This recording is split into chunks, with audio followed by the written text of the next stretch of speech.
Salut à tous et à toutes et bienvenue pour cette nouvelle vidéo, c'est Vito. Aujourd'hui, il est temps de déballer enfin le OnePlus 6 et de vous proposer notamment de découvrir la fonctionnalité OnePlus Switch. Parce qu'aujourd'hui, ça va être principalement ça, un déballage et OnePlus Switch.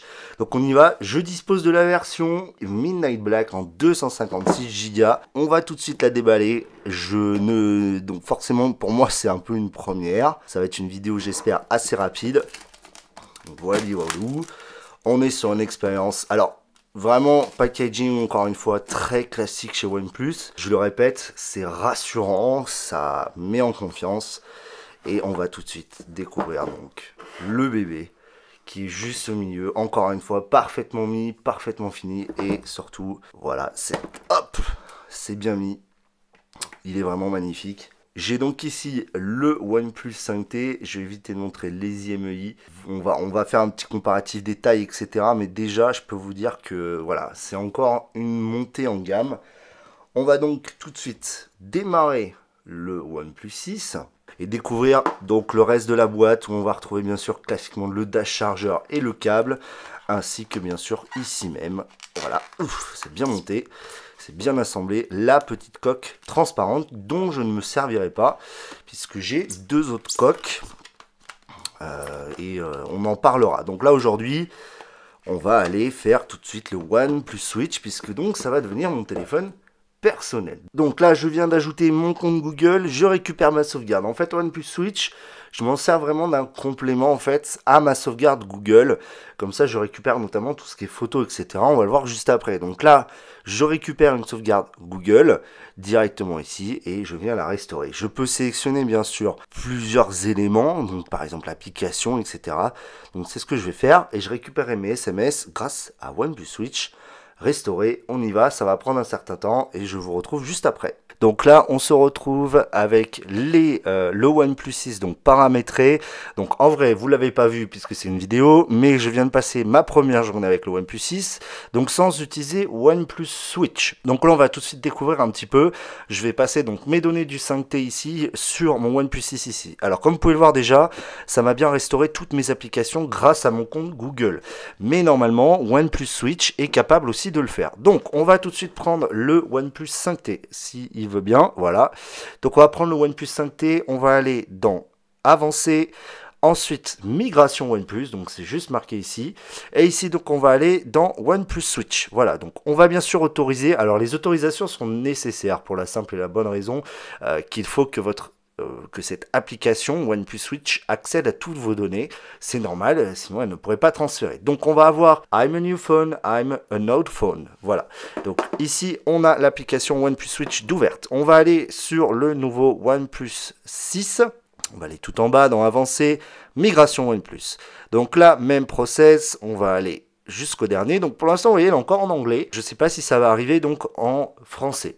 Donc ici, je suis un nouveau téléphone. Donc notre ancien téléphone est bien un OnePlus. Si bien sûr ce n'est pas un OnePlus, vous allez cliquer ici. Vous devrez télécharger l'application sur le Play Store. Donc c'est bien un OnePlus. Donc ensuite, qu'est-ce qu'on fait? On installe le OnePlus Switch sur l'ancien téléphone. On l'ouvre. Tout est guidé. Il va y avoir un QR code qui va être généré sur notre ancien téléphone. Donc hop, je vous les mets côte à côte. Donc on est ici sur un ancien téléphone. Et donc là, on va avoir un petit scanner. Et on va venir donc gentiment scanner. Hop, c'est très très rapide. Ça se connecte à notre nouvel appareil. Et donc ça va forcément prendre un petit peu de temps. Et on va pouvoir choisir les datas que l'on va envoyer. Donc par exemple, on peut avoir les contacts, donc ça ne m'intéresse pas puisque je les ai déjà. Les call logs, donc tous les appels, les messages, ça m'intéresse. Les images, bien sûr, ça m'intéresse. Les vidéos aussi, les applications, pas besoin, puisque donc je les ai déjà transférées via le Google. Et bien sûr, Other File, on y va, on lance. Please, donc ne pas quitter l'application durant le transfert des données pour assurer une transmission complète. J'ai mis OK et c'est parti. Donc là, j'ai 27 gigas et vous allez voir que cela va passer de l'un à l'autre. Alors, je ne sais pas combien de temps ça va mettre, ça va le calculer et je vous le dirai Alors, comme vous pouvez le voir déjà, première chose à noter, c'est que cette application, quand vous êtes vraiment dans le système Google, fait un petit peu doublon finalement. C'est-à-dire que on a déjà, grâce à Google et donc à votre compte Google, la possibilité d'ajouter plus rapidement les applications. Donc là, forcément, c'est un complément. C'est plutôt pratique. Si vous voulez d'ailleurs pas vous prendre la tête à utiliser votre compte Google, vous pouvez utiliser OnePlus Switch. C'est en local, c'est-à-dire que c'est pas stocké sur un serveur, c'est transféré de l'un à l'autre, d'après ce que j'ai compris. En plus, c'est assez marrant de voir ça. Je vais vous laisser la fin là, en vidéo, je vais vous laisser justement le petit process en timelapse. Et puis je vous retrouve juste après pour vous donner un petit peu mes premières impressions rapides après une première journée d'utilisation du OnePlus 6. Je vous laisse avec le petit timelapse.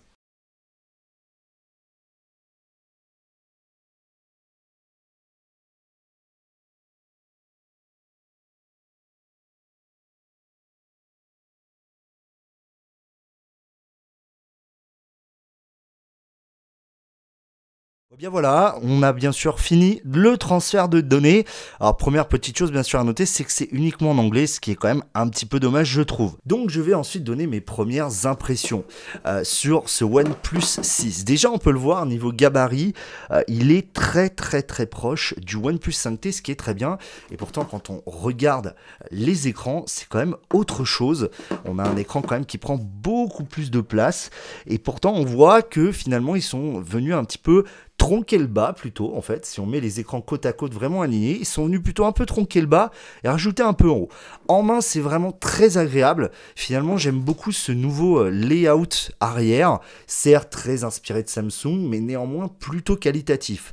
Le scanner d'empreinte ayant ce format, j'ai envie de dire que c'est un peu dommage. Donc j'ai le S9 Plus ici, vous voyez, donc on a le même type de scanner d'empreinte, même placé au même niveau, et je vais avoir un petit peu les mêmes critiques que pour le Samsung, bizarrement. Alors je sais pas si ça vient de la forme. Ouais, voilà, vous voyez sur le OnePlus 5T, il était un poil plus haut, mais peut-être au niveau de la forme, je ne sais pas. J'avoue, j'ai un peu du mal pour l'instant. Donc on voit vraiment une similarité entre les deux. C'est bien du vert sur OnePlus. Et puis pour une première fois, on voit le petit marquage Design by OnePlus. Alors c'est un peu compliqué de vous donner un vrai retour maintenant. Pour cette première journée, j'étais pour l'instant assez surpris de l'autonomie. C'est vraiment un très beau téléphone et c'est vrai que cet écran est vraiment magnifique. Mais je vous en parlerai plus dans une prochaine vidéo dédiée justement à mes premières impressions. Voilà, c'est tout pour cette vidéo OnePlus Switch et premier et déballage. Je vous donne rendez-vous très vite pour mes 30 trucs et astuces. Ciao ciao.